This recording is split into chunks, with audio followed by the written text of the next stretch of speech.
And this time I'm pretty sure we're recording. For reals, yo.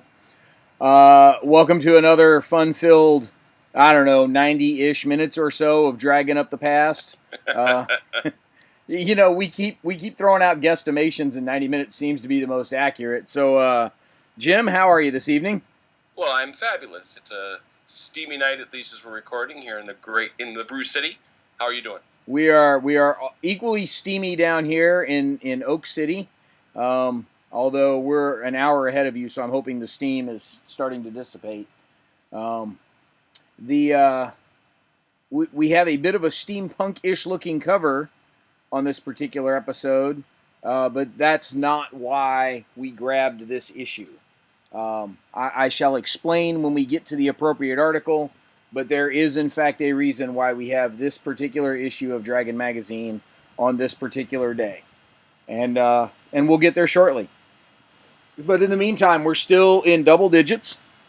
So this is still kind of the my golden era of role playing, which is pretty much bounded by the '80s, right? And that's sort of the era of role playing that I grew up in.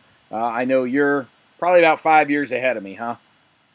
Yeah, Ish? I'm a fresh. At this point, I'm a freshman in college. Yeah, yeah. So Morrissey cover, but I do in fact dig this cover quite immensely. This is not an issue. I was going back and looking. This is not an issue that I ever had off the newsstand. This is one that I picked up years later when I was filling in holes in my collection. So again, this is while I was still living in Europe. So you got what you could find at the On Post bookstore. But I do dig the cover. You know, I don't know that 13, 14, 15-year-old me would have dug the cover as much as 45-year-old me does. But this is a nice looking cover. I can dig it. I can get behind it. No, it's always tough because for all the ribbing and kidding we give it, I will always have a fondness for the line art sketches and things. But this is, you can see, the art of Dungeons and Dragons has really started to evolve, and different worlds are opening up, and this is quite interesting and lovely. Yeah, I think we're starting to get to the point. The at the beginning of the '80s, if you were making a living as a fantasy illustrator, you were doing book covers. And I think by the end of the '80s, you could make a living as a fantasy illustrator doing any number of game-based projects, and actually make a living doing it. I think is the point that we got to there. I'm still not sure there's a ton of people making a living as game designers yet. But as artists, there's certainly a call for them. And then let's not forget the collectible card game explosion in artwork that gave a whole lot of artists some pretty good paychecks there, huh? All right, 91. Let's see what we got here. We've got a Ralpartha ad on the inside. And most cool, we have color photos. Yes, and that interesting. That same color palette we've seen used by a couple other miniature design companies. Yes, it must have read out that this orange, red, yellow, or I guess mustard look worked well. But yes, full color art. I have on my shelf. Wait, can I turn? Yes, there he is. I have that dragon at the lower right. The dragon in the lower right. All right, let's scoot down there. That guy, huh? That's the one. All right. I'm sorry we don't have the most highest resist possible image here, but you know you can still get a sense of what the critters look like. So some good reptilians there. What were those guys? Greater troglodytes. Well, you never wanted to hang out with the lesser troglodytes. Yeah, no kidding. Hey, look, Rollmaster and Ice on the inside front page there. I'm curious, though. It's returning. Yeah. It's returning. Well, the classic FRP system now in book form. Was it previously being shipped on scrolls? Yes. Yeah. And not being played by anyone, but shipped on scrolls. Yes. Which, for what it's worth, better than shipping on stone tablets, because at that point, the shipping costs are a son of a bitch. That's expensive. Yeah. Not a bad price for some of the game stuff. $12, $14 for a book, $10 for a book. You could get the whole system in a box for $34. That was a lot at the time, but you got a whole bunch of books in there, so that wasn't too terribly bad. U.S. orders were postpaid, but the Canadians had to add an extra $250. Our boy Vance is crying at the fact that they only had to add $250 to ship stuff north of the wall there. Oh yeah. So quite a bit different now. Oh yes, quite a bit. All right, our table of contents. Look, the colors up here are a little covered up, but this is November of '84. Is what we're looking at. Usual question. Number one song in America, November 1984.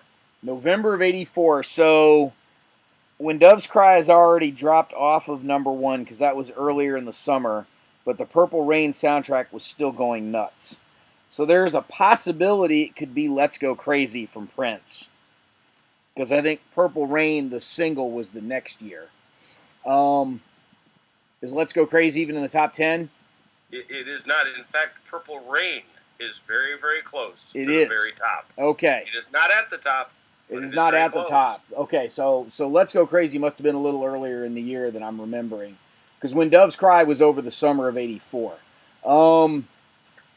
Ghostbusters has already fallen away.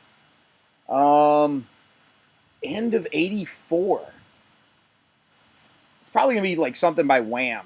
What was the end of '84? There you go. Was it Wham? Seriously? Wake me up before you go.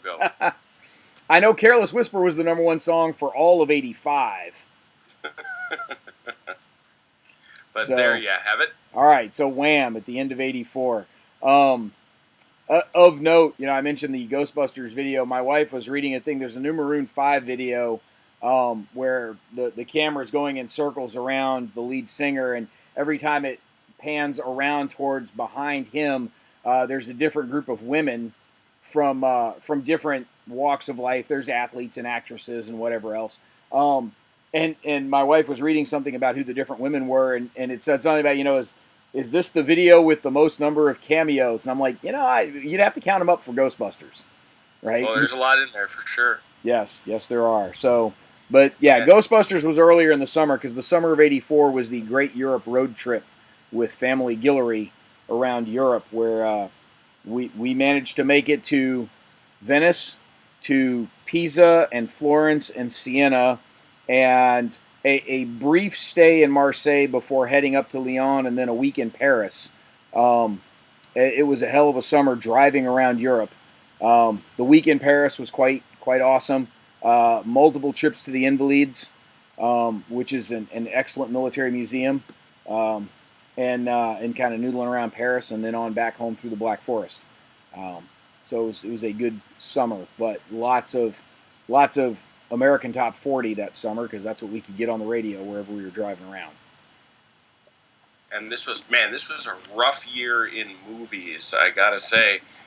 This was, rough in the sense of November 1984 didn't bring us a whole lot of joy or escapism, leaving us the number one movie of the month, The Killing Fields. '84, yeah. But it won an Oscar, didn't it? Oh, it did. Oh, it's an incredible movie. But it's not I don't know as you want to Netflix and chill to The Killing Fields. No. So in our forum somewhere we have possibly the greatest movie review ever written, and I shamelessly copied and pasted it from RPG.net in the event that something ever happened to the version of it over there. It's a review of the original Dungeons and Dragons movie, the first one with Justin Whaley.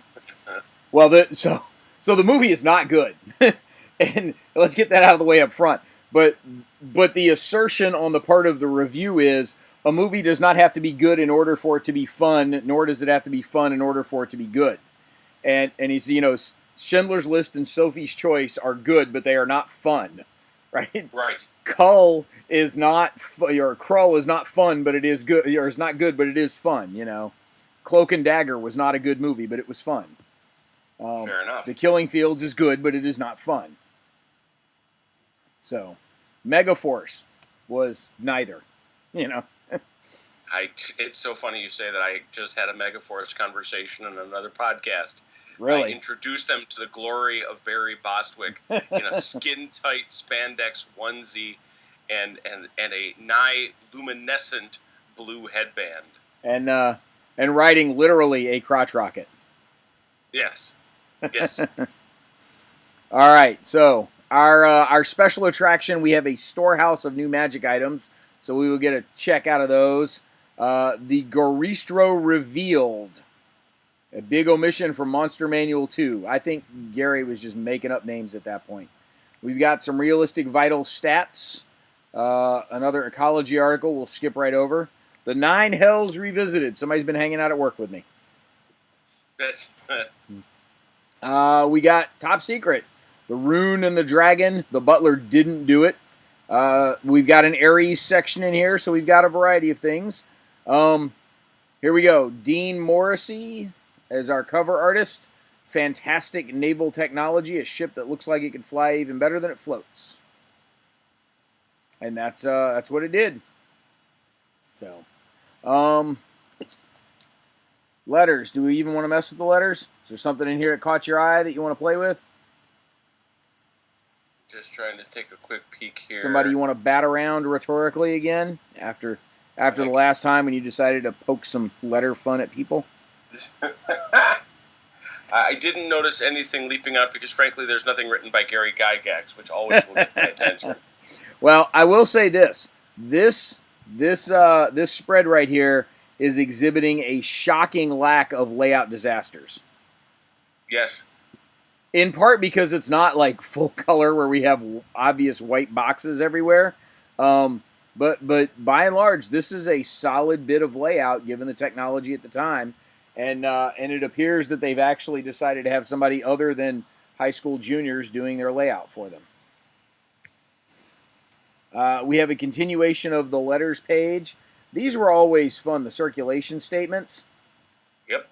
Yeah, this is something you got to explain to the youngins. Yeah, Back so when you had to report these things. Once a year, if you were sending stuff through the U.S. mail, Yep. then once a year you were required to publish a statement of ownership, management, and circulation about where your magazine came from, who owned it, who ran it, who did stuff with it. And so here's our publisher, Michael Cook, and Kim Mohan was the editor, and how you get in touch with them, and who's the full name of the owner and the mailing address and all that. But here's the key piece. The circulation statement. The average number of copies during the preceding 12 months and the actual number of the single issue published nearest to the filing date. And this is what was kind of cool because you had the total number of copies that were sold, the ones through paid circulation, the ones through mail subscriptions, the ones that were given away for free for whatever reason. And so what was your total distribution? What were your copies not distributed? And I always wondered what happened to those guys. And then the total number of stuff you printed. You were required by law to disclose this information if you were using the post office to manage your subscriptions. So Dragon Magazine at the time, you couldn't hide your ad numbers, could you? Right? Everybody knew how many copies were going out. But still, 125,000 or 120,000 copies of a magazine for what was still then a niche hobby, not bad. Well, averaging 10,000 a month. Well, no, that was 124. That was 124,000 copies of the single issue published nearest to the filing date. They averaged 120,000. Oh, that's right. Copies per issue. Yeah, so they're doing 120 a month. That's yeah. There's a lot of newspapers that would like to be there. Yeah, well, today definitely. But yes, that's and the thing is, what you couldn't measure, of course, was shared readership, right? Discounting DMs who wouldn't let their players subscribe to Dragon Magazine. Right. There was always the one kid in school who was cool enough that his parents let him subscribe that he was sharing the magazine with some friends. So that was always there as a piece of it. But those publication statements, the publication and circulation statements, are kind of fun to go back and look through. I'd be curious to see how that compared to some of the other sort of not a Newsweek, obviously, but like a niche or hobby specific magazine at the time, right? Well, Digging and up even like a magazine for collectible baseball cards, like a baseball card price guide or something. and even if you take it against the $2 face rate for subscription per month, you're still talking, a gross of $250,000. Yeah, easy. Not too Easy. bad. So, this is a little bit of fun for us war game types. Broadsides and boarding parties. Okay, I was waiting for us to get here. It's hard to describe to those who didn't live through it. We're going to walk right past the very weird, what is the unsaid said between father and son here. I take this to be father and son playing this game. They look close enough that it's almost more brothers, big brother, little brother. Because the guy on the left is looking at the guy on the right like he is a righteous jackhole. Yeah. I mean, and the guy on the right looks like he knows a beating's coming later. Yeah, now you are getting swirly. And besides the hair, which was ubiquitous in November of 1984, this is how we cut our hair. Look at it and despair. It's hard to describe how great these games were. All three of them. I have all three. And Broadsides and Boarding Parties was a game that I have played that deck so much that the cards have frayed. That game is absolutely stupid fun, magnificent fun. And there was a role-playing game, Hong Kong Action Theater, that I got into when my Hong Kong Action Theater, I jonesed for it throughout much of the 2000s. And some friends of ours, we worked a campaign in HCAD, which was based around a game of Broadsides and Boarding Parties, which we then resolved using the Hong Kong Action Theater role-playing rules. And they played brilliantly together. They were tremendous fun together. And, oh my goodness. Well, you can see it. It's got big ships, big plastic ships with masts, with actual masts on them that you could take apart as they took damage. And it had a rudimentary 3-card move system, a blind move system. And then you had all these pirates that when you came broadside, you tried to board with each other. What most people don't remember is that this was Milton Bradley's attempt to enter a market they had been in, 3 generations before? Something like that, yeah. With Dog a series of historically based games. And they came out with 3 games. The 4th one would be Fortress America. Well, there's a 5th one because there's also the Samurai one. Correct, Shogun. Yeah. Which is originally called Shogun, is now known as Samurai Swords. Or maybe I got that backwards. I think you got it backwards, but either way. I got all 5 of these. Yeah. And the only one I really didn't like, just because I don't like the period, is Shogun. It's just one of those strange things that has bounced off me. But each one of these were big boxes, long before Fantasy Flight had big boxes. Long before we had Fantasy Flight. I mean, Right. And they were filled with 1 billion pieces. And they were available at Toys R Us, God rest it. I remember them being at the exchange overseas.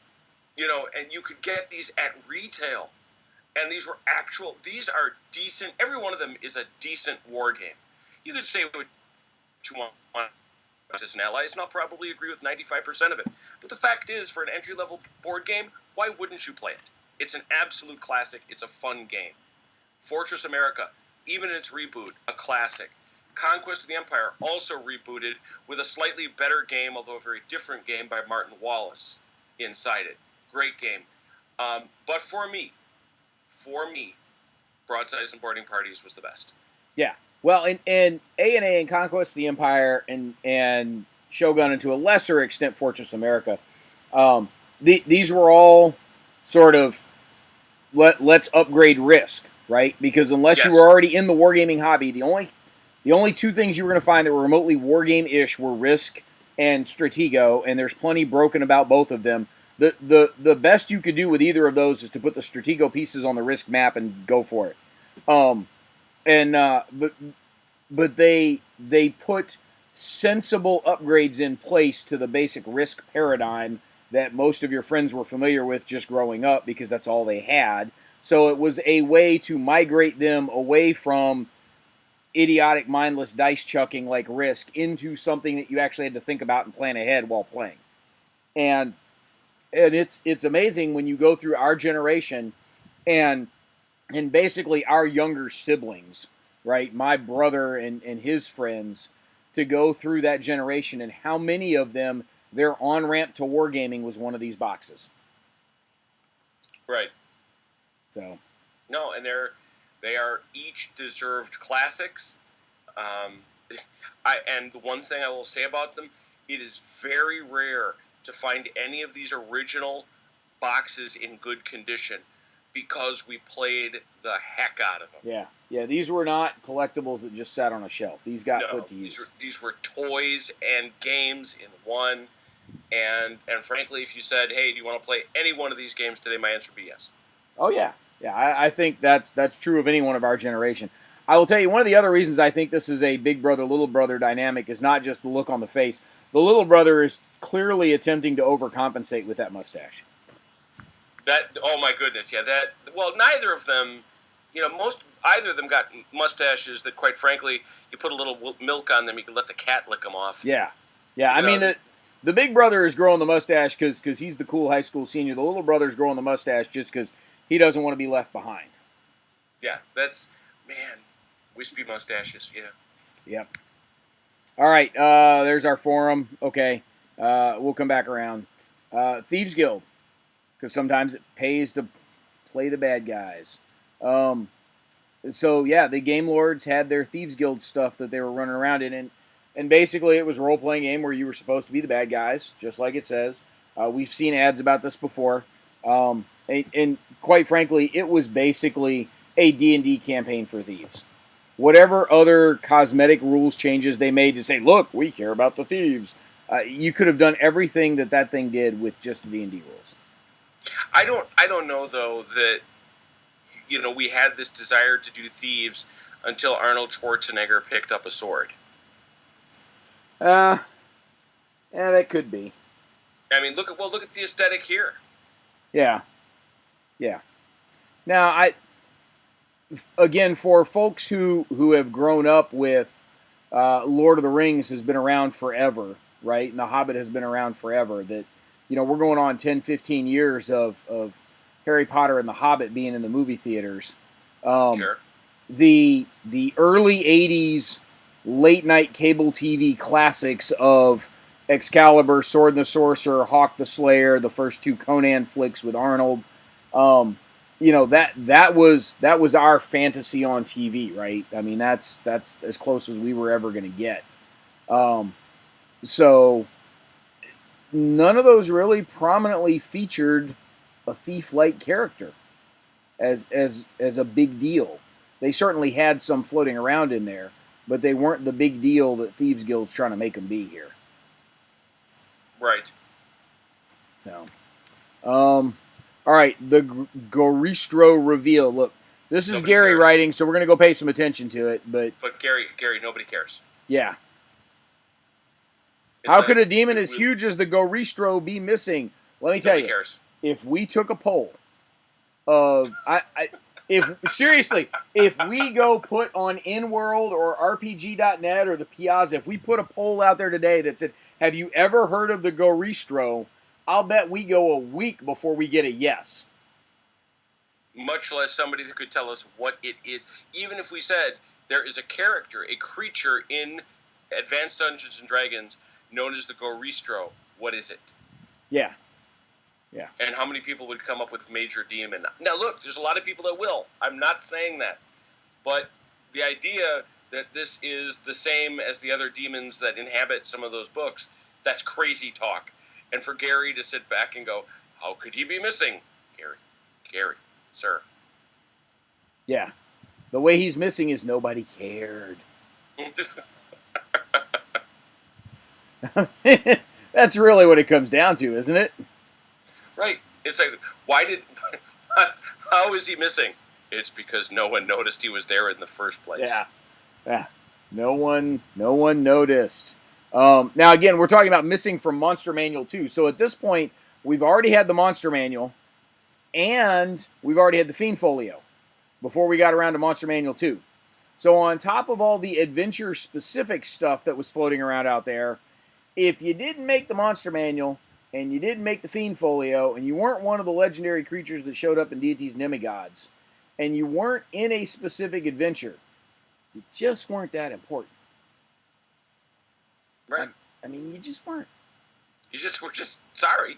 We're not going to hold your hand on this. Yeah. The Palladium role-playing game, for when Munchkin Gaming didn't get out of hand enough yet for you. Here come the Palladium boys saying, "Don't worry, we got your back, yo." I will say this. So after the OGL explosion of the late 90s, early 2000s, I guess it was early 2000s, and everybody and their brother starting to make D&D compatible stuff. You started to see a lot of pretty interesting books pop up by other publishers, and one of them, Fast Forward Entertainment, had a couple of old TSR guys writing for them, and what was interesting was there was a book that I reviewed that was just one on fantasy maps, and there were 30 maps, roughly corresponding to like levels 1 through 30. And there was some pretty interesting concepts in there. Unfortunately, there was a little bit too much work that they left up to the player with the maps themselves. And it was obvious that the maps were designed in color but actually published in black and white, which was unfortunate as well. But the intro to the book, it's almost a bit of an apology for Power Gaming, for Monty Hall Gaming. As told by some of the guys that were there at the beginning. I believe Jim Ward was the guy that was actually writing the introduction to the book. But it was basically, all right, so if you're going to do Munchkin style Monty Hall Power Gaming, here's how to do it right. Right? So it's not saying don't do it, this is a bad thing. They're saying, look, it's totally fine to do this. Here's how to do it right. And I always found that to be a very interesting way to approach your role playing. Sure. So the Palladium game, it's not necessarily here's how to do it right. It's just here's how to do it with a lot of math. So you talk about slide rule role playing on occasion. Here it goes. Keep reading. We're about to talk more slide rules. Yes. All right, here we go. Hey, look, a Fantasy Games Unlimited ad. Dig it. Yeah. The realistic vital stats. Wait, and I don't know if we've ever said this. Guys, secret. There's a whole lot of AD&D that's a giant fudge. Yeah. That's, and this is the chimera that dogged so many of these early guys who thought about it enough. Really smart guys, not just Gygax and Arneson, but guys like Steve Jackson, who noodled around for 10 years with a game called Hot Lead, where he was trying to create a universal skirmish system. Yeah. And just certain things defeated their ability to categorize them, and they realized, and this is something that I got into very briefly with Bruce Garrick online, the guru of wargaming, talking about the desire to create, where you simply run, and now we do it with computers. These guys were trying to do it on paper, which is the scary thing. Yeah, which is nuts. Which is, nowadays we put all these numbers and facts and data into a computer and say, well, okay, go, spit it out, see what you get. Rather than designing the darn game. Rather than tell me a story and then defend your argument. Yeah. And that's where I think so much of this becomes chimerical. Because if you're spending so much time in your game worrying about this stuff, I just can't imagine what other aspects of storytelling you're missing. Well, part of that goes back to what are the roots of this, right? The assumption is that these guys are all wargamers that want to tell stories. And that there's maybe. This is still the wargaming DNA of role-playing having not been fully stripped, bred out of the beast. Right. This is the we must quantify everything mode still. to the point where like I get a kick out of some of these, like the Frost Giant, 2,739 pounds. Why not 2,740? If he's on a diet, is he down to 2,730? 2,800. Huh? Why not 2,800? Yeah, or 2,700. Sure. So, and 15 feet. So, 15 feet, I'm assuming, is fully grown. How big are those critters when they're born? Right? The Frost Giant birth announcement that goes out. A bouncing baby Frost Giant. Yeah, 28 inches and 116 pounds. Mom recovering nicely. Mother and Giant are both well. Yes. So no, I don't understand. And to me, this also goes against one of the things I love the most about Dungeons and Dragons, which is it has such a great medieval aesthetic. And as the man who taught me medieval horology and metrology put it to me, medievals didn't measure or count the way we do. No. They didn't think about things this way. They thought about, oh, he's heavy. How heavy? Well, damn very. Yeah, 14 stone. Yeah, he made many times the size of a house. Yeah. Or he was 3 times the weight of a man. It doesn't. I don't get this. I don't get the desire to do this. I understand that may be the impulse. What you described may well be correct. But, I mean, if I see a giant, let's go to your very good example, and I see, I tell my players, oh no, lumbering over the mountain comes a Frost Giant. He stands greater than 10 feet tall, nearly his head touching the clouds, and he seems to weigh more than a ton. That's all I need. Yeah. What other benefit is accrued by getting down to, as you say, 2739? Well, it's less the Frost Giant than it is the, the dwarf when you have to figure out the range while flinging him at your opponent. And at that point, I'm officially done with your game. You and I have parted company with all respect. Yeah. Because, I mean, the 390-pound male dwarf, first of all, that's one hell of a defensive tackle.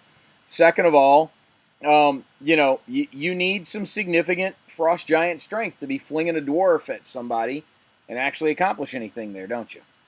Yes. So, I'm pulling up the Dragonriders of Pern Come to Life from the Nova books here, in large part because, look, they just adapted Ace of Aces and just put dragon art in place of the airplanes. But they had Threadfall. Okay. I owned this. Okay. And it was really good. I had a girlfriend at the time who liked the Dragonriders of Pern. I'm gonna lose friends here when I say, oh my God, do I hate the Dragonriders of Pern? I'm not a huge fan. I probably don't hate it, but I could take it or leave it. I find it intensely stupid. But the one thing they did, and it was a fascinating mechanic, and I talked to Alfred Leonardi about this. The premise, for those who don't know, and God knows, why wouldn't you know, in Dragonriders of Pern is that this thread, this burning, horrible stuff, falls from the sky on regular intervals on this planet, and the Dragonriders have to go up and burn it, as you see in the picture here.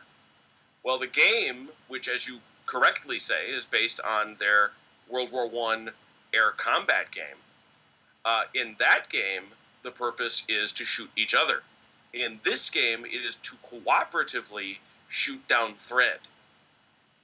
And the thread falls in a set pattern, such that once you know that pattern, you basically break the game. Yeah. But this was a game that my girlfriend was willing to play with me. This was one that she liked, and we would sit on the bus, and we would have these little books with us, and we would nerd out that way. So I will always have a very fond memory of this book, of this game, if not the books it's based on. Well, and the reason that I bring it up is this summer at Origins, we ran into the boys over at the Flying Buffalo booth, Yeah, we did. who were selling Ace of Aces, Lost Worlds, and they had one or two of these sitting there on the shelf alongside all of the other stuff that we were ogling. I realize you might have missed it in your drooling over the new nuclear war battle mats.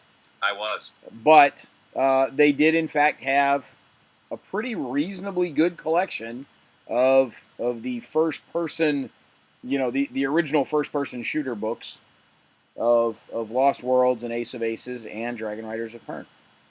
No, I would tell anybody, if you're at all curious about this analog FPS, this is not a bad one to get. It is fun.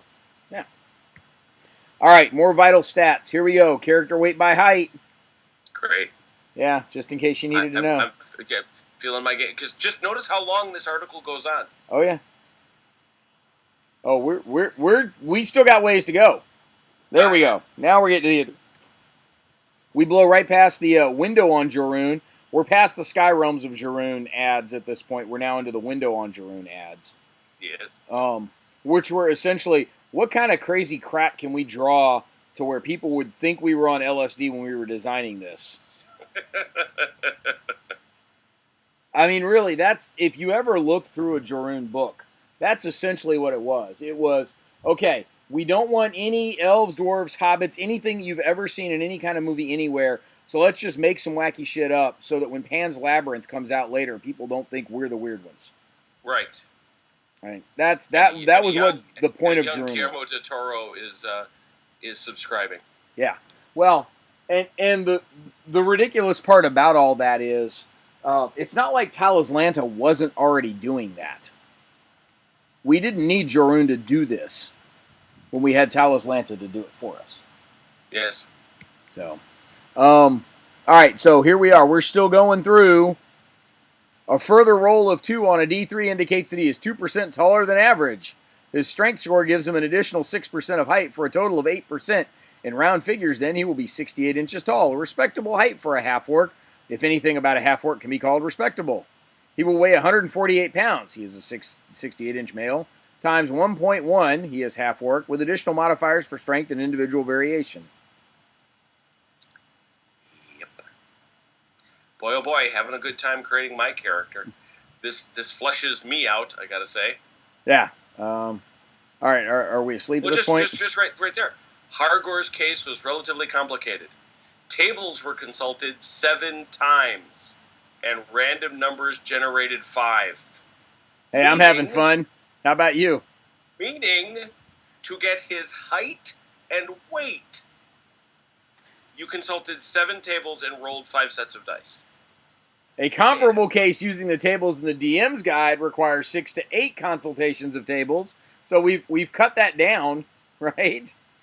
From 7 and 4 to 6 random numbers. As much as I sing the praises of the DM's guide and all that, wouldn't do it there either.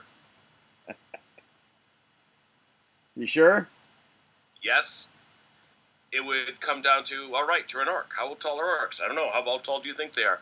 Well, I think, based on Tolkien, because that's what I do, they seem to be a little bit shorter than humans. I think that's true. I think they're 5'8", and therefore, what does that matter? Probably can't climb up on top of your average castle. Yeah. Absent ladder. Other than that, I don't know as I care. Yeah, there you are. Headhunters Limited. Saw the ads, never saw the game. I think it was intended. So here we go. Recon variant. Saw the ad, never saw the game. Hey, Dragonlance is starting to roll out. We're going to get there in a minute because there's an actual Dragonlance article coming up here in a few. The ecology of the Lucrata. We good? Yeah, I'm good, actually. Right. There we go. The Nine Hells Revisited. More facts about Devildom from our boy Ed Green. You know, here's the thing. You know, at some point, I may want to look at the original ones that are in 75 and 76, because before I gave my heart back to military history, when I was a medievalist at Marquette University, I was working fairly extensively on medieval Latin diabology and demonology, and the different conceptions of the devil as they went, particularly in the late patristic period, right after the fall of the Roman Empire, or through that era, up into the early Middle Ages and up to about the 12th century. And I find this stuff absolutely fascinating, if it is based on something that didn't come up because Gary smoked a lot of weed, or that Ed Greenwood was deep in the sauce. Well, we're gonna sort of eyeball a few things here. So here we go. So in terms of names, accented syllables printed in italic type. So here are some of the names that you can throw after a couple of these guys. How many of these have you muttered out loud?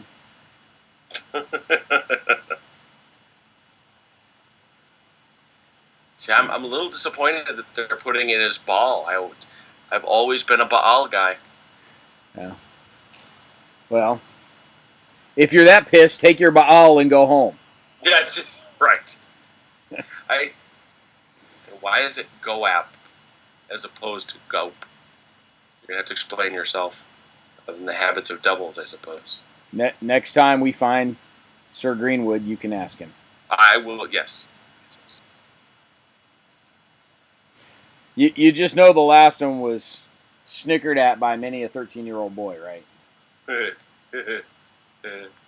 Because it's not even you can even see in the phonetics. Yes. All right, back to being grown-ups. Hey, look, it's an early X-Man. Oh no, wait, it's Azazel. Sorry. Well, and again, there, here he is, and these are based on actual demons. Yes. These are actual demons of mythology from various what do I want to say, universes? That seems like a gaming term. They are borrowings from various myths. That's what I wanted to get at. They're from different mythologies, although some of those mythologies are still taken quite seriously today. Oh yes. And again, and just in case this is misunderstood, I would have made this point by now. When I describe something as myth, it doesn't mean it's untrue or I'm disrespecting it. Yeah. I speak constantly of the Christian myth. The story, it's the stories we tell, it's the explanations we give for the most important, questions that surround us. So yeah, there's no disrespect at all from me when I say that this is part of their myth. Yeah. Interestingly, I was just sort of scrolling ahead slightly. Every single one of them are lawful evil.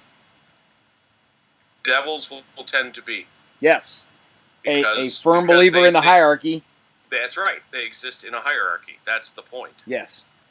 So, it is a hierarchy of ruining people's lives, but it is nonetheless a hierarchy. So, all right. How many of your own fantasy figures did you cast? Fantasy? Yeah, I know you were big on the Napoleonics. That's why I asked about the fantasy. Fantasy, fewer than 10. Yeah. They were all customs for friends. I had the rubber molds for one of the sets of elves, and one of them was in a pose to throw a spear, but you never had the spear, so you were always having to straighten out paper clips and snip them off because Mom got mad if you took off too many of her sewing needles. Sure. And then I had the wraiths. Somewhere along the way, I got the wraiths, which were basically like robes with swords. The beauty of the wraiths, they were very easy to paint. They didn't have faces, so you just had to make the robes look cool, and you were good. The problem with that, of course, is that if you were doing an army of elves or an army of orcs, you're good to go. But if you had an army of wraiths out on the battlefield, whoever they were coming for was screwed. Right? I mean, wraiths are fairly serious business. It's not like you ever really needed 17 wraith figures at once that you needed to cast your own that frequently. Right. So, Turn dragon problems into child's play. Here we go. So, creatively design and run FRP games past the Game Master's guides. I don't know as I've ever seen these. But here's the other thing of interest. The Wiz's system and the Ulta system logos clearly tell you what these are for. Right. Absolutely. So, yeah, I don't know that I've ever seen these Game Master guides for the games. They include free support. Huh. What kind of support do I get? Apparently it's something by mail. Interestingly, although they are on Buckeye Way in a Columbus, it is not Columbus, Ohio. It is Columbus, Georgia. No, these are computer programs. Oh, I know. No, I know. So that's the support I'm sure they're talking about. Well, yeah, they want you to send for free support. All prices include free support, shipping and handling. But how are you supposed to get the support? Are you supposed to make a phone call? Well, look. We all know what level 1 phone support is like. but again, to your point, nickel services 6901. Well, see, now you have to look that up. 6901. Well, there is a phone Way. number down here at the bottom. I'm going to 6901 Buckeye Way. Thank you very much. It's probably an apartment complex. No, I'm telling you, it's going to be like we discovered last week when we were looking in Beloit up near me. It's Columbus, Georgia. There it is. Yeah. Well, Columbus, Georgia is outside Fort Benning. Okay, so it's you military knobs. Yeah, so there's a 50-50 chance this guy's ex-military. That is, in fact, a human house. Okay. Let's you sure it's a human house? It's not a Hobbit house, right? Stop it. The door is at least 5'8". Let's see here. That's not a bad house. But yeah, this was someone's home. And given that this was published in '84, there's a reasonable chance that the home you're looking at on Google Maps is not the home that was there in '84. Get a street view here. You can go hit Zillow and find out how much the place is worth, huh? How do we ever manage life before we could do this? We actually talked to each other, Jim. That's what we did. I'm going to stand on Buckeye Way. Oh, yeah. Yeah. This is, well, I don't, yeah, yep. This has the feel of new subdivision. Yeah. All right. We've completely lost whatever audience we might have had at this point. No. They are fascinated by the fact that we are visiting 6901 Buckeye Way looking for the long history of nickel services, which gave us Wiz's system. Yeah. All right, you go for that. Here we go. Reach for the Stars, the Conquest of the Galaxy, for the Apple II family and the Commodore 64 for only $45. $45, people, in 1984. That's a fair amount of money. Yep. It was past my budget. I was a college student. And you could send your check or money order to Walnut Creek, California, or to Sydney, Australia. So let's see here. So did you ever play this one? Yes, I did. I absolutely did. That's $109 in modern money. Or about half of an OCS game. It's about a third of Gloomhaven these days, right? But yeah, this was a very, very, very popular game, and it has endured. I mean, there have been other iterations of this game, I think also done, if my memory serves, by Roger Keating. So this would go on to be quite, I think, did SSG pick this one up? I wouldn't know. You would have to hit the magic internet box on your side, because I have the screen recording going on my side where I can't tell.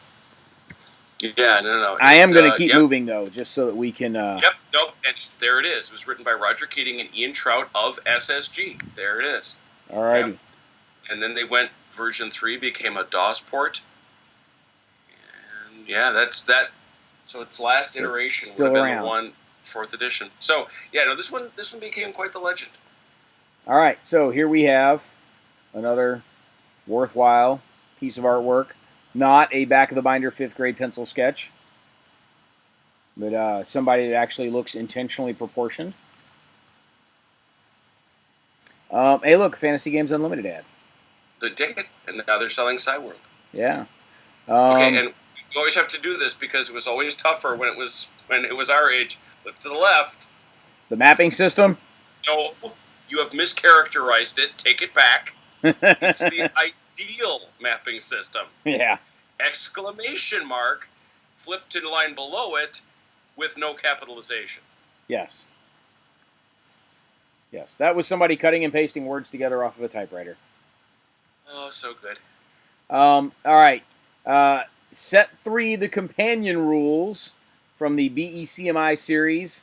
And these were the rules that got you out of individual adventuring world and into let's go rule a kingdom. Like it said, Yep. The creation of kingdoms. Let's go establish our stronghold and start spreading our wings and taking control of some people and places. And I remember one of the first companion level modules I ever read was Saber River, CM3. And I remember looking at the pre-gen characters in the back just so that you could grab the module and just start playing. And every one of them, the only thing they were equipped with were pure magic items. Right? All they had were magic swords and magic armor and magic rings. And I'm thinking to myself, holy cow, that seems overpowered. And then I did the math to myself, well, okay, you're looking at somebody who's about level 15 or 16. Even if you pick up one magic item every other level, that's probably about right. So, well, and we've discussed this before, but it bears repeating. This is the first appearance of mass combat. Of the War Machine. Si, senor. Which was always interesting because the DM's Guide did, in fact, give you quantities and types of units that you could go out and hire or attract to yourself as part of your henchmen. Oh, sure. But aside from figuring out 100 individual combats when 100 spearmen charged 100 swordsmen, you're right, there was no good mass combat method of calculation. And the War Machine is where we first saw it before it evolved into battle system. Yeah, and I'm very happy to say that it is in the Cyclopedia, which, if, it's one of those things, the Cyclopedia is a great thing anyway, but if you want to deep dive into some of the stuff we're talking about, it's available on RPGNet for not a whole lot of money. Yeah, RPG Now's got it as a print-on-demand thing, which, of course, means that the 5 of them that I have here that I've been hoarding over the years are now, just nosedived in value. Well, that is true. So, well, I had one. Somebody gave me one as a gift, not realizing I already had one, which was stupid, because if you knew enough about me to be buying me a gift, you would have known that I'd already had it.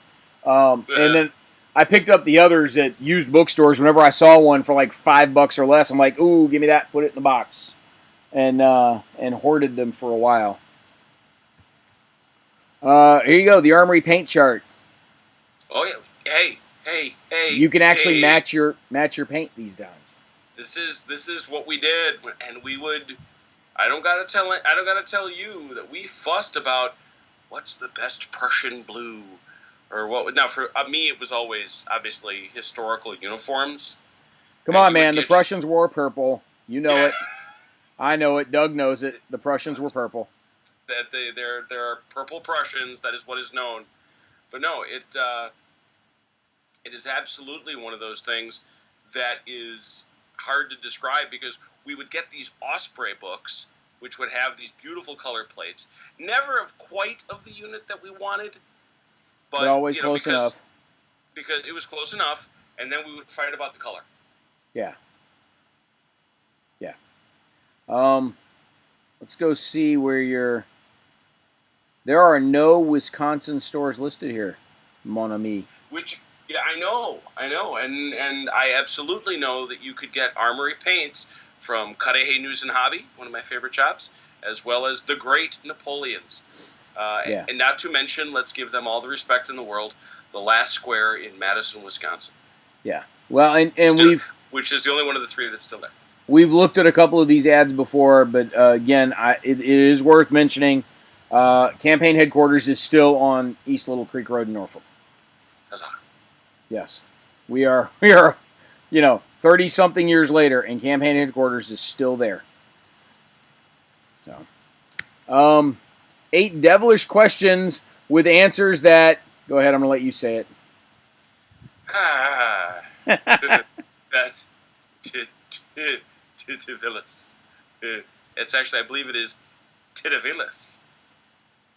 How large is a company of devils? How is one organized?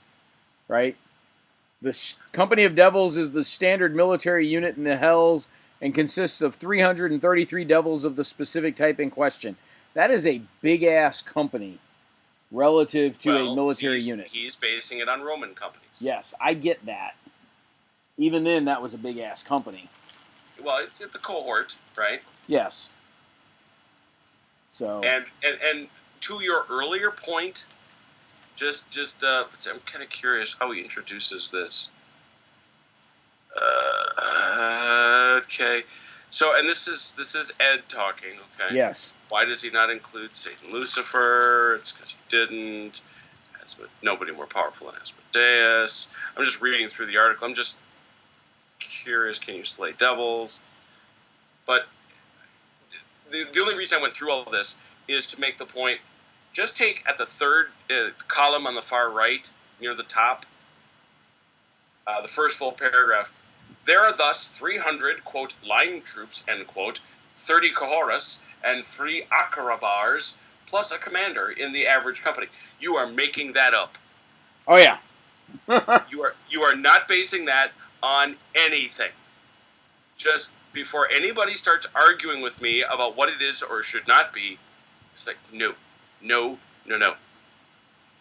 And that's fine if that's what you want to organize it as. But frankly, if you want to organize it more closely to the Roman cohort, you could do that too. That's okay. Stop it. I just want, and for anybody that says that he's making that up, show me the source material from which that is being drawn. And it doesn't exist. I mean, I actually happen to know a little bit about that stuff, and it doesn't exist. Yeah. All right. Spacey Gamey. Come on. You played Spacey Gamey, didn't you? I will.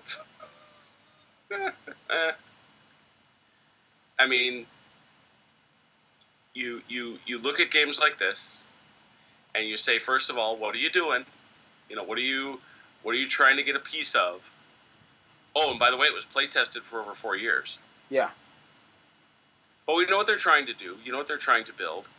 And it amazes me that people tried so desperately to horn in on something that strikes me as so remarkably niche. The Starfleet Battles guys are about as niche as you get, and they've been going for how many years now? Yeah. Oh, yeah. Amen. So how can I disagree with you? Yeah. All right, we've got White Dwarf, just in case U.S.-based fantasy weirdness wasn't enough for you. Let's get some UK-based fantasy weirdness. Look for the yellow label and save up to 65% on dozens of popular TSR products. So, this was first edition AD&D, having an anniversary sale, and wanting to unload some stuff. It was the 10th anniversary of TSR. But I want that. Look at that. Look what they have right on the top. G123, I1. Not sure what's behind there. Dude, I've got G1, G2, and G3 all separately here. I know you do. Well, I know. So do I. But it just, I think mine still got my high school pen marks in it. What's your point? My G1, my individual ones do not. My consolidated one does. But my point is, this is why we bother doing this whole show. This is why I think ultimately we stick with it. Other than we're bored on a Thursday night, is that look, we look at Dungeon Model G1, G2, and we're thinking, I'd run a party against the Giants today, too freaking day. Yeah. This is it. When D&D is great, there is very little better than it. All right, here we go. The Chronicles, a novel idea. A new book begins telling the saga of Kryn. Look at this. So we had the Dragonlance. We had the Dragonlance blurb earlier, the ad earlier, and here we have the saga of Kryn, where we had the novels and the modules all come out roughly simultaneously. So go ahead, reminisce on Dragonlance for a moment. Well, and here's the thing, is this was a later generation. This was my brother. He's 7 years younger than I am, and he was swept up in it. To me, and I would say he loves Tolkien too, his friends love Tolkien, not the way I do. For me, D&D was a way to play Tolkien. For this generation, and I'm not of it, so I want to be circumspect, because I want to respect their passion. I really do, because I think they're fine books. Dragonlance was a way to go beyond playing D&D and reading about what was some very well-written Dungeons and Dragons adventures. And created characters. Margaret Weiss was, for the longest time, a regular visitor to the Bristol Renaissance Fair where I worked. I got to know her. She was always running great adventures. Many of these characters were in those adventures. I have seen Tasselhoff Burstfoot's original character sheet. All of these things. It would cut a path across role-playing that I just don't think has ever been equaled. I'm trying to think what series holds a better place. Nothing will ever dislocate The Lord of the Rings for being the bedrock in which all role-playing rests. But in terms of influencing the direction of this genre, of this form, I can't think of anything bigger. Well, so couple of questions then. Where do you put R.A. Salvatore's Drizzt series and the world building that did with the Forgotten Realms relative to Dragonlance? As one. Because that the Forgotten Realms already existed as Ed Greenwood's thing before other authors were invited to play in the sandbox. Yes. Whereas Dragonlance was sort of developed at the same time. It was by at the same time, I mean the books, the modules, all of it. These things were all being developed in harmony with each other, rather intentionally. And so the original, the Dragons of the Autumn Twilight book covered the first 3 or 4 modules of the original DL series. Yes. I think your point in that, as an exercise in world building, I'm not sure it's been equaled in scope, or in the combination of scope and popularity. I'm not sure it's ever been equaled, because while Lord of the Rings is sort of the fantasy from which all of this springs, the role-playing side of Lord of the Rings has not held up relative to everything else. It just never did. And on the D&D side, Greyhawk was just a pastiche, it was the patchwork quilt of all of the crazy adventures that came from all kinds of other places. But it was never a unified, coherent thing the way the Forgotten Realms were or Dragonlance was. And the Forgotten Realms got a little less coherent as they started bolting on, Kara-Tur and Maztica and all the other things that they needed to bolt on somewhere. Whereas Dragonlance stayed pretty true to the feeling of Kryn. And I think that was important in the way that Dragonlance happened. I think Dragonlance in its plotting and sequencing was excellently done, in that it was the slow reveal of the larger world. And there was a very natural feel in the way the characters moved from small town localized heroes into the larger world, and what does the bigger world look like as you start to meander through it. And within the realm of fiction, there are really only, again, setting Tolkien aside, there are two other really good series that do that take adventurers with a very small localized worldview and expand them into a much larger planet, and that is David Eddings' series of the Belgariad and the Malorian, right, the one after the other, and then the Wheel of Time series. But neither of those have this reach. No, they don't, and in large part because neither of those have a game system worth of shit going with them. Right. Whereas Dragonlance is propped up by D&D underneath it all. Now, the point behind Dragonlance, and the TSR folks have always openly admitted that the point behind it was to put the dragons back into Dungeons and Dragons. Right? They wanted to return dragons to a spot of primacy within the story. And it certainly accomplished that. Yes. But that was always a big point of it. The reason I wanted to grab an issue with Dragonlance stuff in it is I happened to see a note today from Matt Forbeck on Facebook. One of the original Dragonlance design crew passed away last week, and that was Gary Spiegel. He was part of the original Dragonlance design crew, and when TSR started having some layoffs in the early 80s, he ended up over at Pace Setter Entertainment, where he worked on Chill and a couple of other things.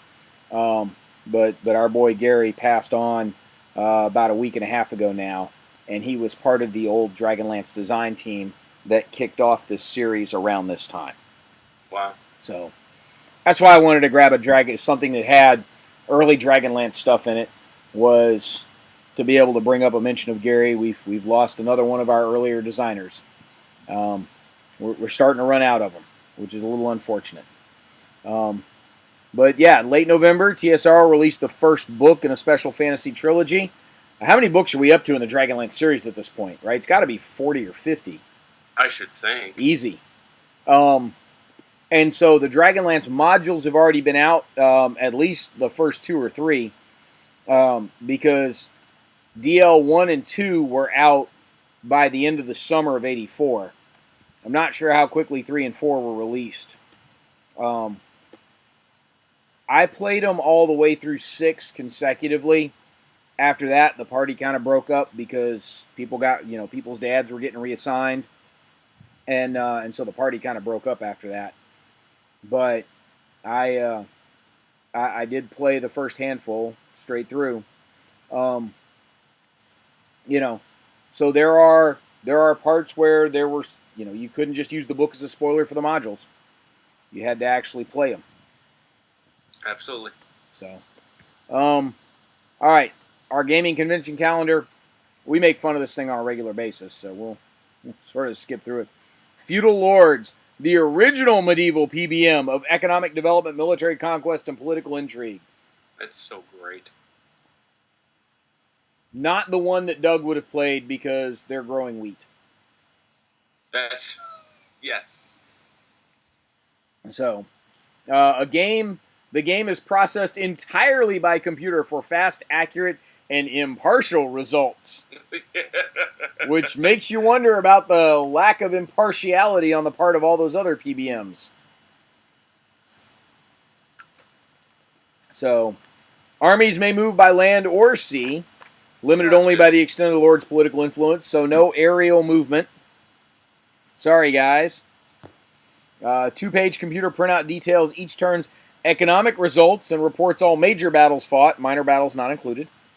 But think of this. 2 pages. That's what you're getting per turn. Yeah. For which you're paying $2.50. Yep. $2.50 per turn. There you go. More than just role-playing, the complete fantasy series from Bard Games. They tried really hard to be complete. They really did. They went for complete. That appears to be their goal. Yes. They forgot to pick up fun along the way. Mm. So I can recall having read The Complete Adventurer and being bored to tears, and The Complete Alchemist and wondering why, after the complete adventure, I bothered to pick up the Complete Alchemist.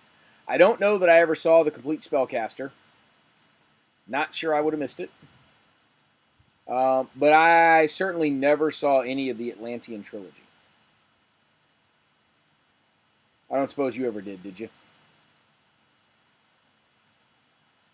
No, this would not have been.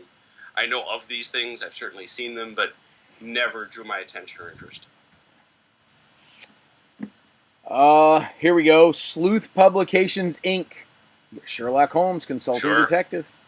Sure, this is a lifestyle for some. Yes, it is. The Mansion Murders, the Queen's Park Affair. Yes, I know folks that played the hell out of these. Mm-hmm. I was not one of them, but I know folks who did. Are there Wisconsin stores where these were available? There you are. Book World. Pegasus Games is the only one I know of that's still standing.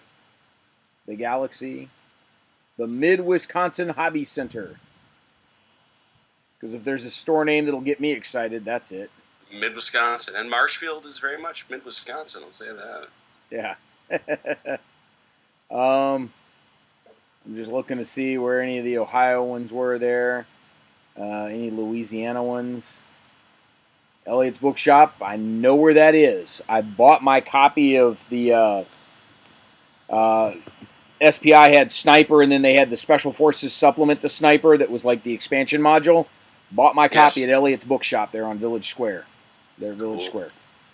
So, one of the great things about Elliot's Bookshop, they had a giant section of Civil War books. And they were alpha by author. But at the top, each successive shelf, the labeling on them, one of them was the American Civil War, one of them was the War between the states, one of them was the War of Southern Independence, the War of Northern Aggression, the late unpleasantness. And you get further down, and the last one was the WAR, WAHR, in all caps. Nice. That's how that whole section. Sensing a theme. That's how that whole section was referred to. Are you missing a dragon in your lair? I think I would notice. Oh, you're talking magazines. I probably was. In case you're wondering why, back at the beginning, they said they printed extra copies each month in our publication and ownership statement. It was so that you had the option to order back issues should you so choose. So, here's our treasure trove, an assortment of all new magical items. We got to move a little quickly because we're gonna way beat our 90-minute time here. But here we go. An oil of phosphorescence, a potion of explosions. Right? We used to call that Mexican food. The ring of the eagle. I do like the fact that it's shaped like a potato masher grenade. There you go.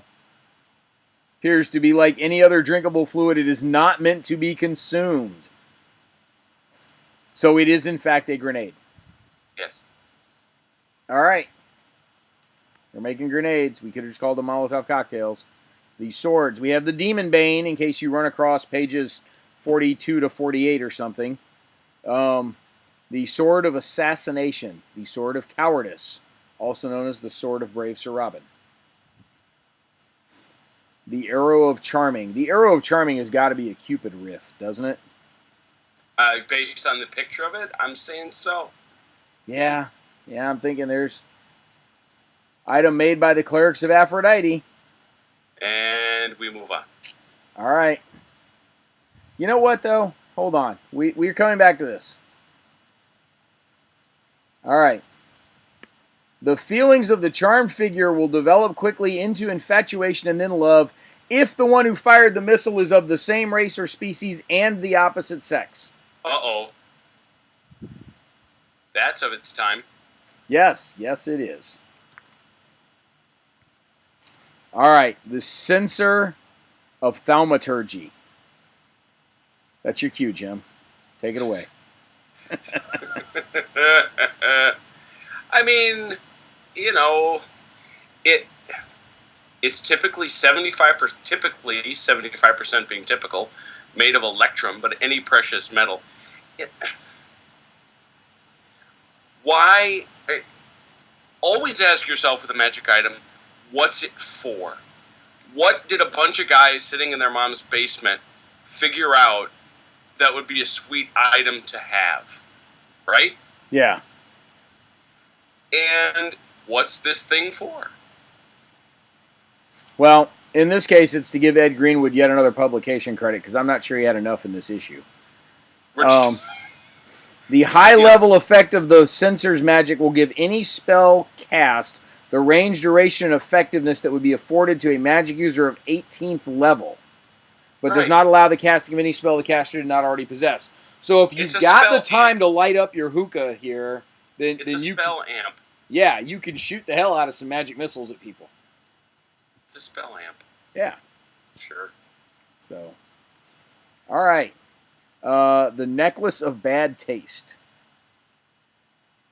There's no way this can't be entertaining. The Necklace of Tasting Bad.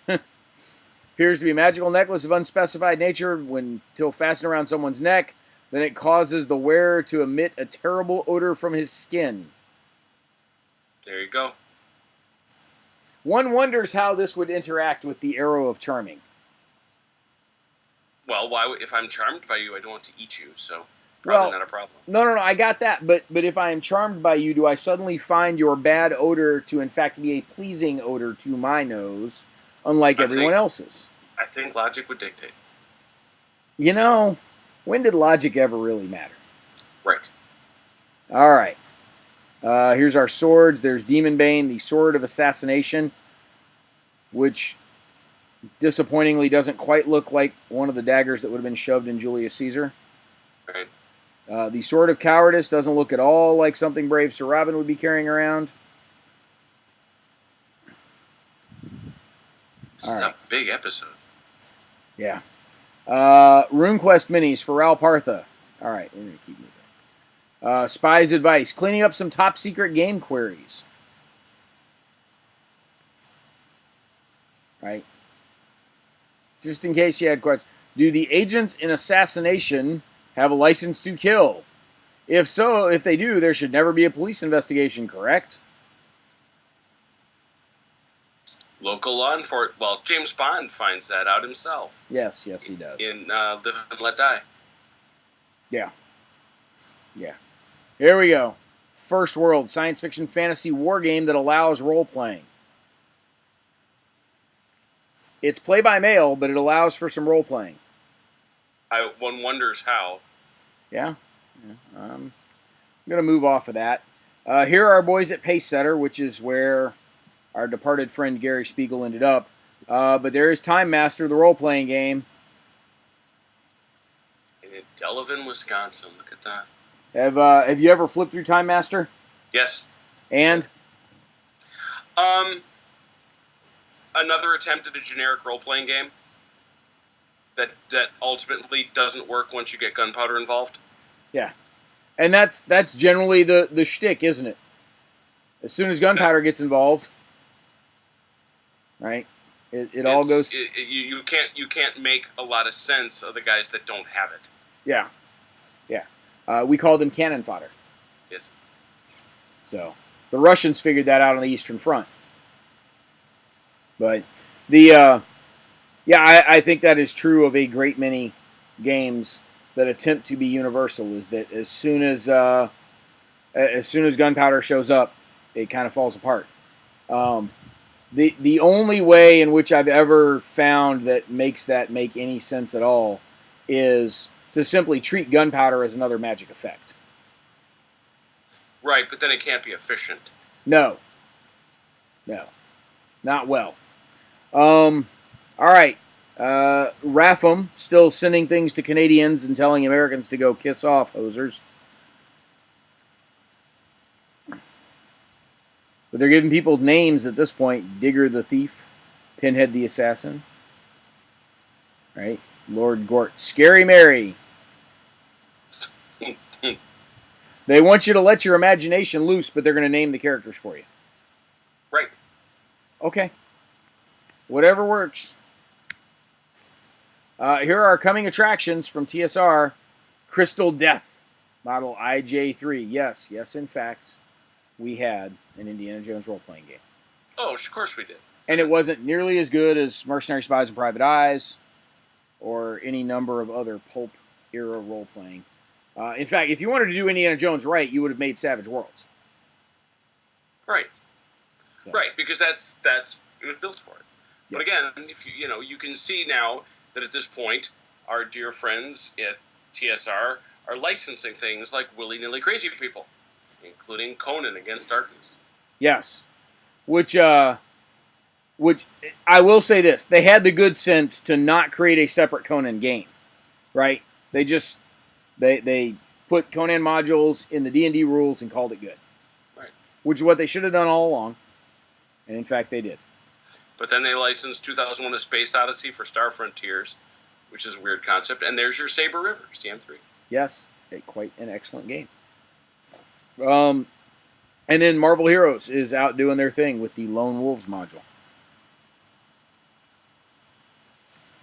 And in fact, this is pretty much the Netflix Marvel Heroes lineup. That's funny.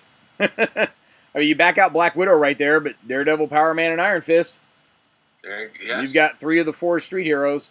And given that Jessica Jones hadn't made it into Marvel Comics canon yet, that's kind of what you got. So there you go.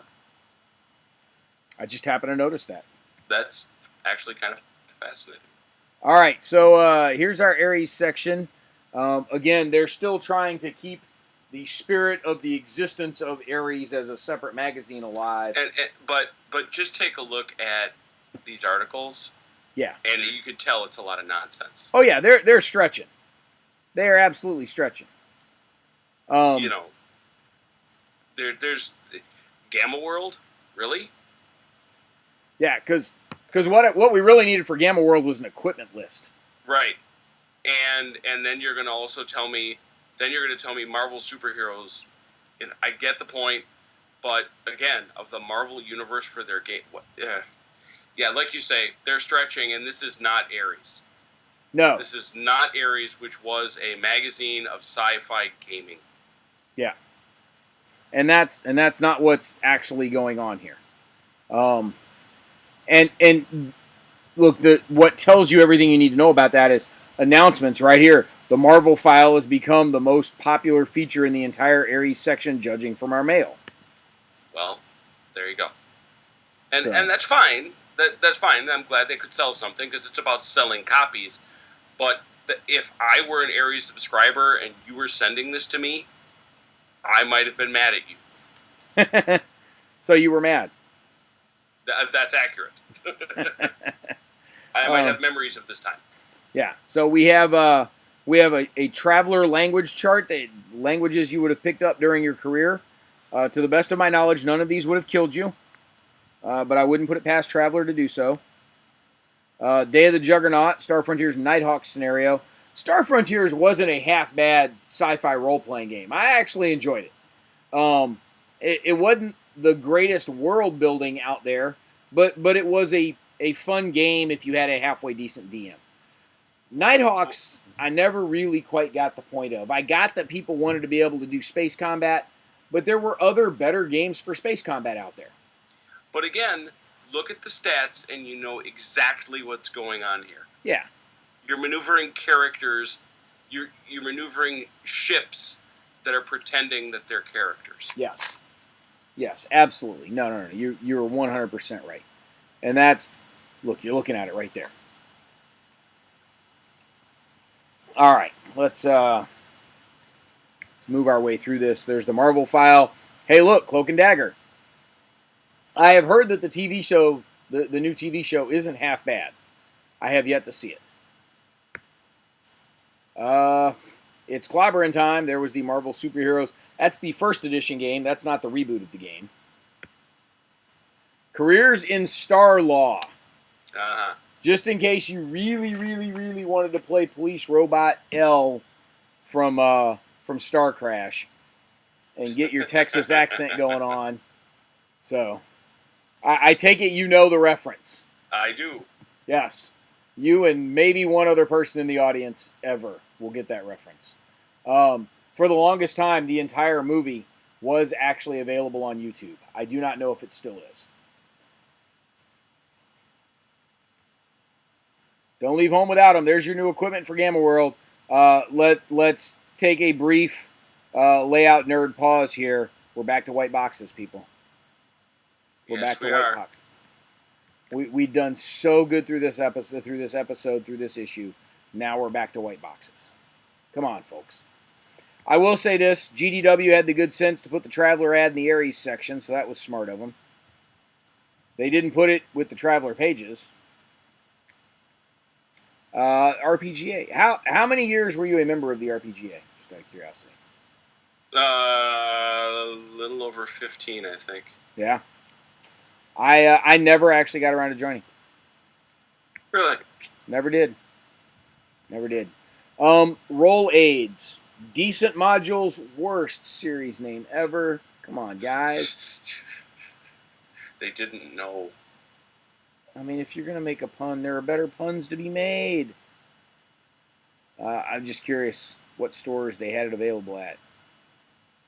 Nothing my way. Nothing your way. The Drowsy Dragon was in Columbus for a long time. Games Plus, still there.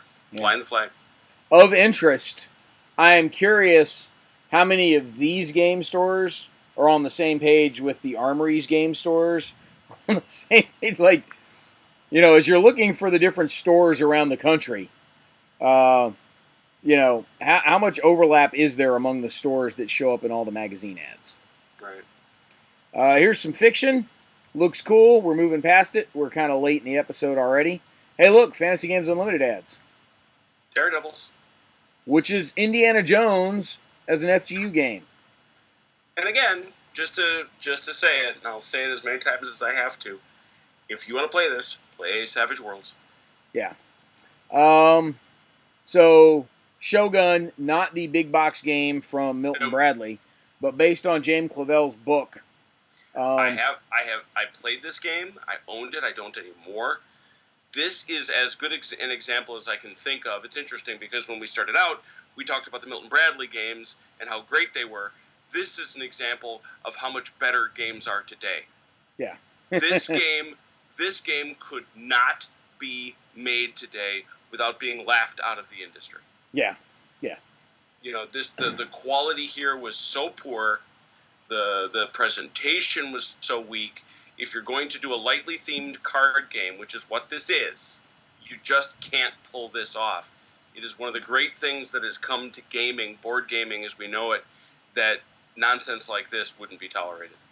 Yeah, well, you say that, and then you end up with Hector and Achilles coming out as a lightly themed Trojan War game that is essentially an exercise in trick-taking, you know, with a couple of piles that you're trying to exhaust. And quite frankly, you could reskin the entire thing as American Civil War, and you wouldn't notice the difference. Sure. But you're right. In the early and mid '80s, there was a variety of games that would never get released today. Well, I won't say never because I've seen what's in some of the back of the exhibit hall at Origins. Sure. No. And I'm not saying no bad games come out. Yeah, you'd have a lot harder time getting away with this. The market won't tolerate it. No. You know, put out your game all you want, but save yourself the humiliation and the crushing defeat of your dreams. You know, this is something Tom Vassell says on a regular basis. You must go to game conventions.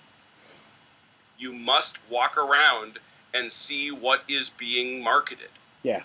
And when you do, you realize that that's the bar that you are reaching for. Yes. Don't do what I did, which is essentially, you know, sort of woodshed your game into existence, and then the very first time it ever sees the light of day is at Origins, and you're just sort of hoping for the best. It is, you know, they tell you, you know, push people into the pool, they'll figure out how to swim. That is dropping somebody off in the middle of the Indian Ocean and telling them, "Yep, see you back in Australia." Right. That's what I tried to do, and it wasn't a good idea.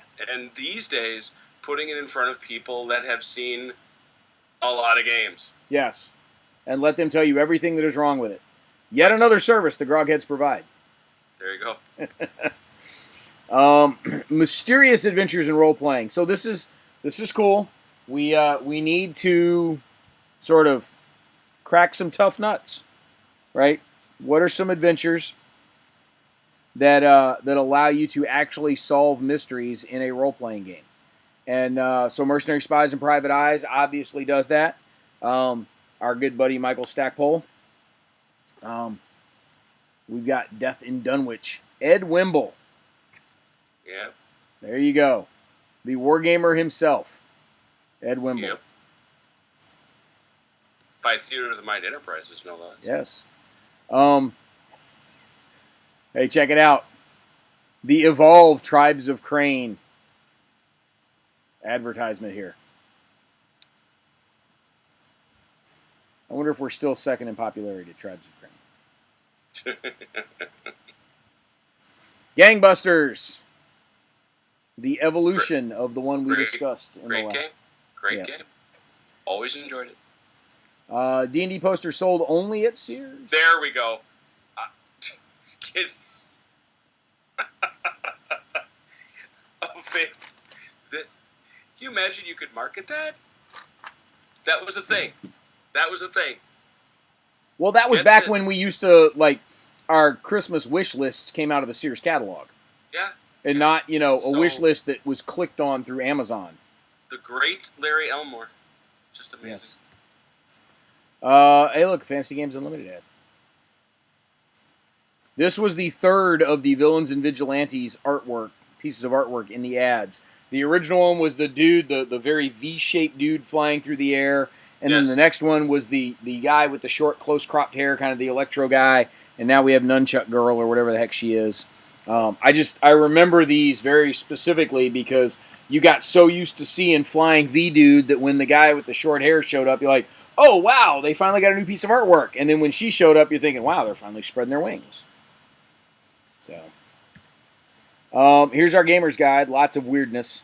We've still got our Dragon Bone electric dice roller. Oh, yes.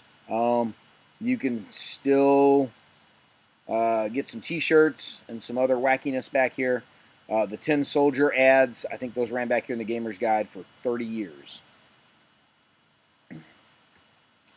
What else we got? The Book of Swords and Other Magical Weapons.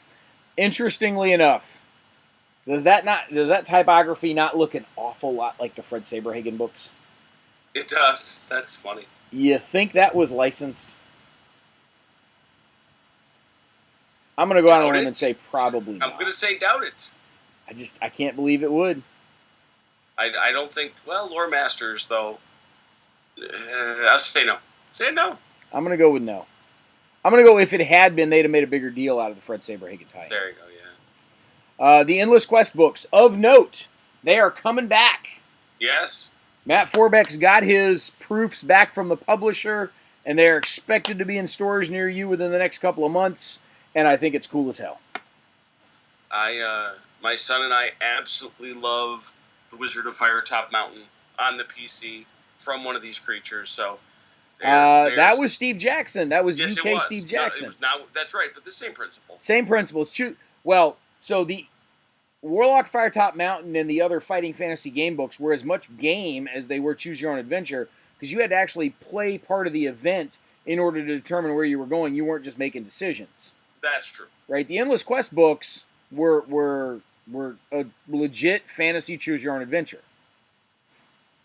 And I remember I had the first four. There were four of them originally, and then they came out with 5 and 6, and then after that, suddenly like 12 more showed up very quickly.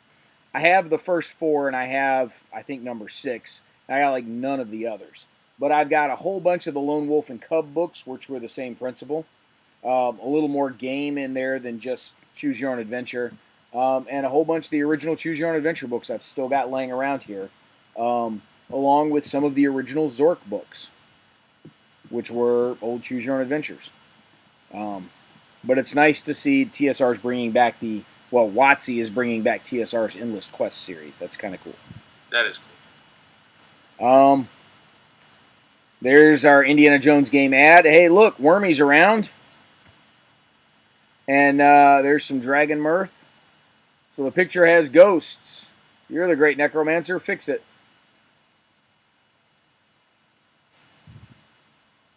Kids, that was funny a long time ago. This used to be a beautiful forest before the giants started breakdancing. They were going for woke humor.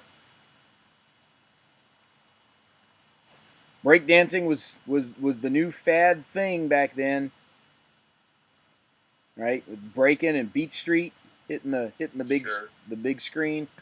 There's Snarf Quest. Larry Elmore paying the bills. And Paranoia. And Merps. There's Merps. All right, so that's our back cover. Jim, what do you think? This one, I will say it's interesting. We've obviously left our wargaming roots well in the rearview mirror by this time. Well, our overt wargaming roots, we are still enormously stats obsessed. That is true. I gotta say that at the end of the day, I'm kind of curious. I want to go back. I want to look at the original articles, but I was disappointed in the Nine Hells pieces. I think they were a little weak and, frankly, a little bit out of Ed Greenwood's backside. I don't think that's necessary. I think that there's stuff that they could have gone to and used that's actually part of real mythology. I certainly never needed to know about the Corey Stroh. So I'm going to put this one right about average. I didn't hate it, and there was a few things that I did like, but certainly not as much as the last one we visited. I think you're being a little kind. I think we maxed out at the cover, and it was downhill from there. Honestly, this is a filler issue. Quite frankly, not a single article in this issue was a tentpole article for me. Well, that's certainly true. Every single one of these would be an acceptable filler article in an issue full of other worthwhile articles. But as a collective, this shows you that there's a limit to how much of a meal you can make out of appetizers and side dishes. Yes. I grabbed this issue not really knowing a whole lot of what was in there, but knowing that there was the Dragonlance piece in there, because I went looking specifically for an issue with some Dragonlance stuff in it, because I wanted to be able to mention our buddy Gary Spiegel in there. I say our buddy like I never met the dude, but one of our designers has passed on, and wanted to be able to mention him. However, this wasn't a great issue. You're being more generous than I am. I'll say it that way. You're being more generous than I am. They can't all be stars. No, they can't all be stars. It's issues like this that make the stars stand out. But yeah, I'm not sure this was worth the $3. I'm just going to throw that out there. I think one of the most interesting archaeological treasures in here was the circulation statement, which sort of tells you everything you need to know about the rest of the issue for me. So, we're just going to have to find a better one next time. Okay, you're in charge of finding the better one for next time. Deal. All right. Thanks, everybody. We're going to call it a night. Take care.